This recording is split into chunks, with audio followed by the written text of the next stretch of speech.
안녕하세요. 책 읽어주는 이한이 할아버지입니다. 오늘도 하루 5분 내 태교 동화 한 편을 읽어드리겠습니다. 오늘 읽어드릴 이야기는 마법의 여행 가방이로군요. 뭐든지 다 집어넣을 수 있는 마법의 여행 가방이 있었어. 세상에 딱 하나밖에 없는 보물이라 아는 사람이 거의 없었지. 하지만 골동품 수집가인 몽땅 씨는 가방을 한눈에 알아봤단다. 마침 여행을 떠날 생각이었는데 잘 됐군. 몽땅 씨는 가방을 활짝 열어놓고 짐을 꾸리기 시작했어. 여행지가 아프리카이기 때문에 우선 비상약부터 챙겨야겠지. 몽땅 씨는 약국에 가서 필요한 약을 잔뜩 사들고 왔어.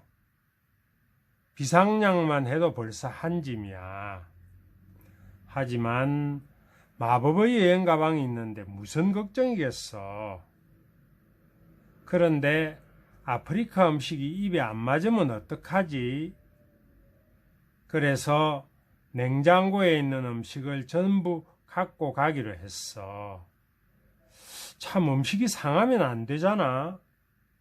몽땅 씨는 잠시 망설이다가 냉장고를 아예 통째로 가방에 넣었어. 가만히 있자. 겨울옷도 좀 필요할 텐데. 아프리카 사막은 밤이 되면 겨울처럼 춥다고 했거든. 몽땅 씨는 옷장에 있는 겨울옷을 고르기 시작했어. 하지만 전부 필요한 옷들 뿐이잖아. 그래서 그냥 옷장을 통째로 가방에 넣어버렸단다. 심심할 수도 있으니까 책을 좀 가져가야겠군. 몽땅 씨는 서재에서 책을 고르기 시작했어. 그런데 읽고 싶은 책이 어디 한두 권이야 말이지. 그래서 결국 책장을 들어서 통째로 가방에 넣어버렸어. 책을 읽으려면 이 소파가 꼭 필요하단 말이야. 몽땅 씨는 소파도 가방에 넣었어. 넣는 김에 탁자며 스탠드까지 다 넣었지 뭐야. 후유, 짐을 꾸린다는 건 정말 쉬운 일이 아니구나. 몽땅 씨는 또 잊은 게 없나 살펴봤어. 침대, 욕조, 신발장, 난로, 에어컨, 식탁. 정말이지 챙겨야 할 물건들이 얼마나 많은지 몰라.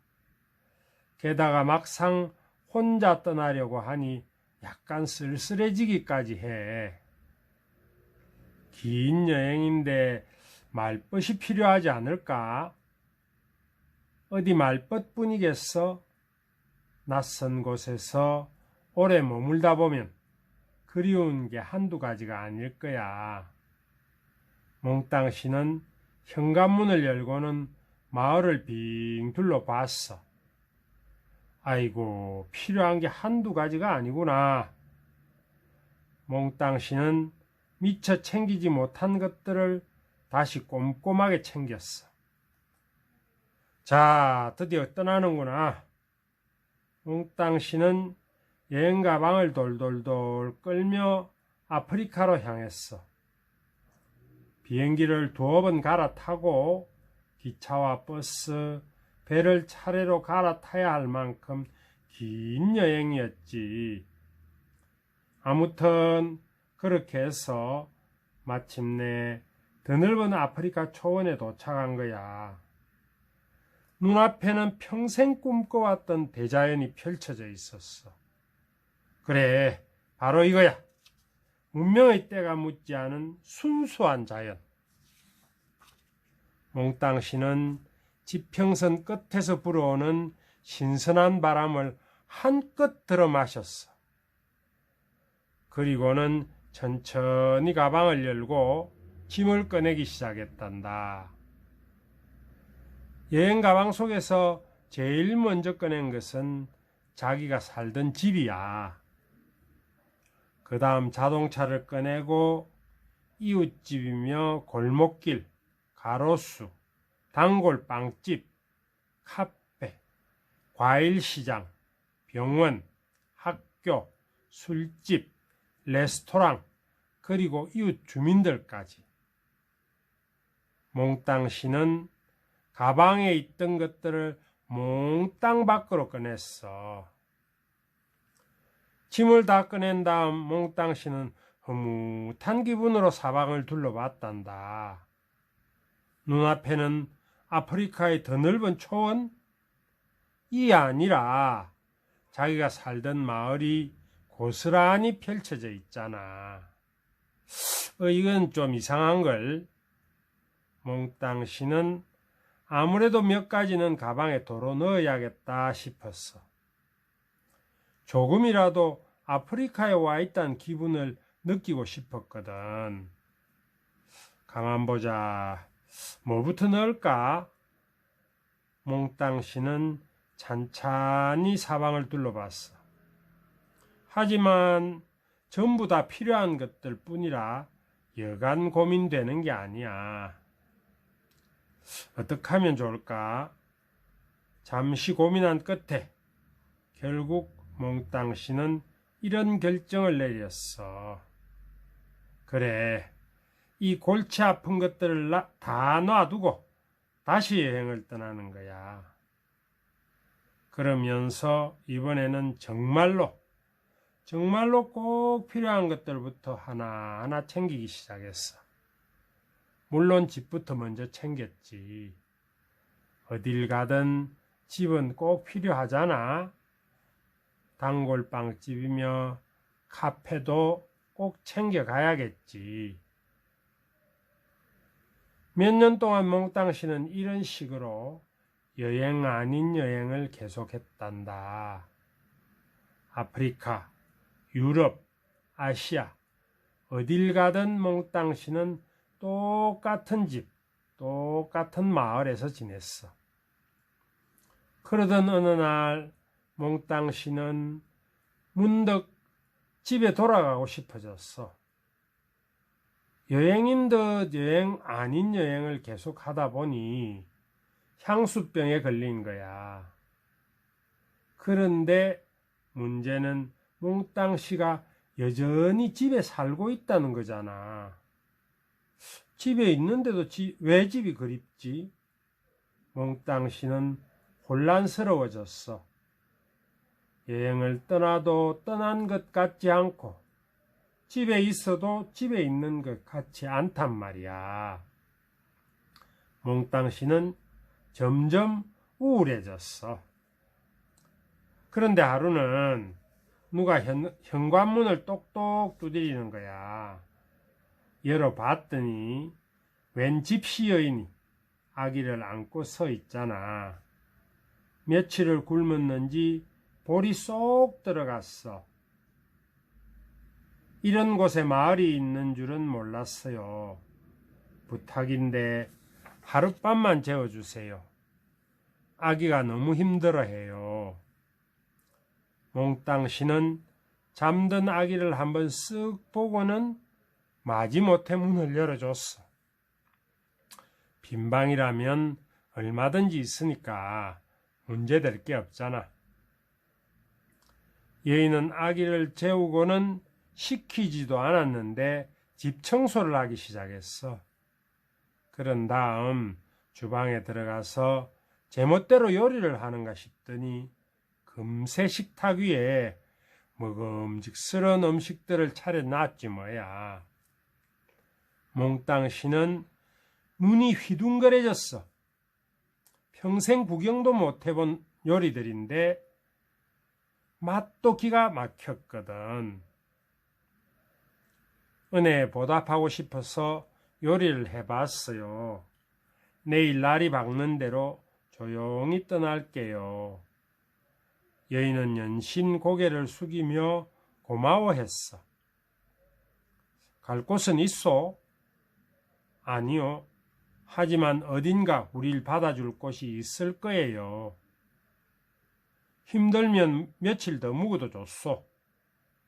솔직히 몽땅 씨는 여인이 해주는 맛있는 요리를 좀 더 먹어보고 싶었던 거야. 몽땅 씨의 집에 변화가 생겼어. 아침 저녁으로 아기 울음소리가 들리고 주방에서는 끼니 때마다 음식 냄새가 솔솔 풍겼지. 초저녁이면 몽땅 씨는 서재에서 책을 읽고 여인은 거실에서 아기를 재우며 자장가를 불렀어. 몽땅 씨는 마음이 차분해지는 걸 느꼈단다. 마치 집에 와 있는 것 같은 그런 느낌이야.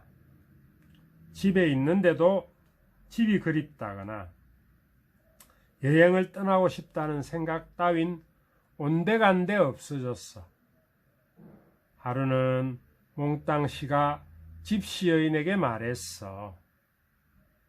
그냥 여기가 내 집이려니 하고 지내시구려. 어린 아기를 데리고 마냥 떠돌아다닐 수는 없지 않소.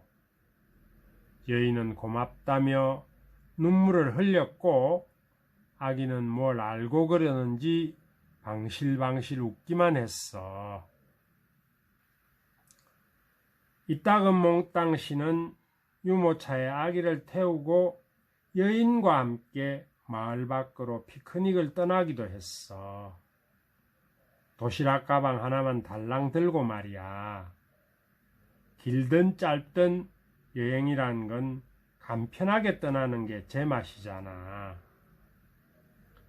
가족인 듯 가족 아닌 가족이 그렇게 나들이를 떠나 있는 동안 몽땅 씨의 집에서는 이상한 일이 벌어지고 있었어. 한동안 창고에 처박혀 있던 마법의 여행 가방이 저 혼자 집 밖으로 콩콩 뛰어나온 거야. 그리고는 마을을 휙 둘러본 다음 새로운 주인을 찾아서 어디론가 콩콩 사라져 버렸어. 그러거나 말거나 몽땅 씨는 잔디밭에 앉아 아기 걸음마를 구경하느라 정신이 없었어. 마법의 여행 가방이 이렇게 또 하나의 인연을 만들어주고 떠났다는 사실은 꿈에도 모른 채 말이야. 좋은 일이 들어올 공간. 아가야, 똑같은 여행이라도 누구는 잔뜩 짊어진 채 떠나고 누구는 홀가분하게 떠나. 똑같은 집인데도 누구는 잔뜩 쌓아놓고 살고 누구는 심플하게 살아. 조금은 공간을 남겨두고 조금은 마음을 열어둬야 해. 뜻밖의 좋은 일이 들어와 앉을 수 있도록 자리를 마련해 두는 거야. 우리가 살아가자면 참 많은 것들이 필요하죠. 그렇지만 한두 가지가 없다고 해서 살 수 없는 것은 아닙니다. 문제는 물건이 아니라 마음이겠죠. 마음이 넉넉하지 못한 사람은 아무리 물건이 많더라도 행복하지 않고, 마음이 넉넉한 사람은 물건이 모자라더라도 여유 있게 살아갈 수 있답니다. 오늘도 태교 동화를 들어주셔서 고맙습니다.